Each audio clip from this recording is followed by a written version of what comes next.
but this is based such as a meditation. Actual solid state processors hooked up into LED lights, which incorporate a quantum function. And this, what you're actually looking here, is a coherence detector. The lights, each light, there are 10 of them, are independently operating with absolutely no interconnection other than the space between them, and what many people refer to as quantum entanglement. Each of the lights, a processor, produces a binary bit stream at 200 bits per second. So you take that times 10, and that's the bit rate for this coherence detector, which I call AEM, the AEtherspheric Modulator. The lights are modulating. As we look at them, we are also modulating with the lights. If you notice, the change is generally subtle, but each one of these color shifts represents also a shift in the data, and you can see how trends and spikes may occur. So there are 8 different color sequences, and as I said, they update 200 times per second.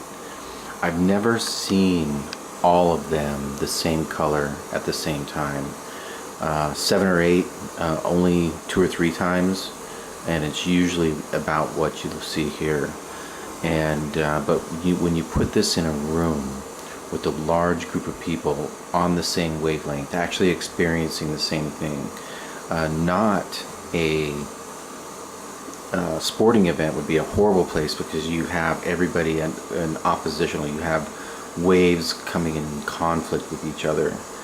This, you put it in a room where there's a work of art. This is why I mainly do things around the arts. But you put this in a room where there's like a piece of music that everybody's listening to. There's a band that everybody's watching at the same time, or a speaker that everybody's listening to, or even better yet, if everybody's actually involved in the same thing, such as a meditation or an exercise, that there's a coherence happening. So the very same thing that we see happening when you take a large group of people, their heartbeats, like a large group of people that begin chanting or marching or singing together, their heartbeats will also start to come together. And just like a metronome, you put a dozen metronomes together, put them all in different timing sequences, eventually, in a very short period of time actually, they'll all come together and start. And that's actually entanglement at work. And so that you see this happening with the lighting right now. But if you had this in a room with a number of them, then that would be, I mean, a large number of people, then there's a much greater chance of seeing this. And there's a probabilistic odds against chance, and each one of these colors actually convert to a number as well. And so this is the basic concept of our AEM satellite sensors that I had mentioned.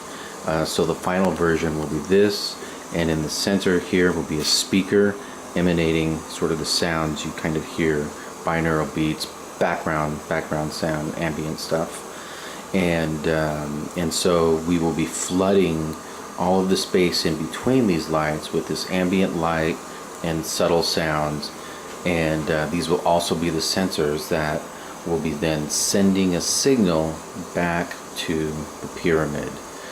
And the signal will be a combination of all of these colors.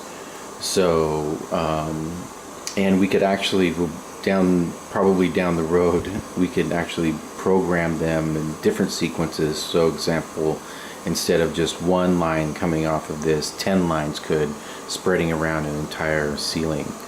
So each of these are 10 solid state quantum processors, and we're going to have 10 of these spread at roughly 36 degree increments around the pyramid to the furthest extent of the perimeter that we're able to go, thus encapsulating our own sort of sphere of measurement.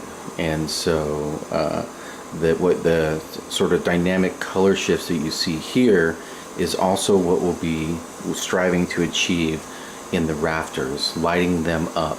And so the entire thing is a light show. And so when people look up, they'll actually be strengthening their own entanglement. They'll be participating, their entire body will be participating in a feedback loop.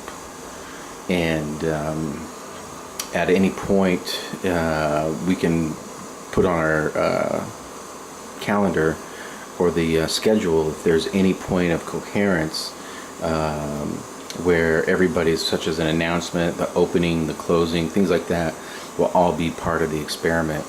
And we'll get into more information about the experiment parameters later. But this is basically the AIM unit, the AEtherspheric Modulator.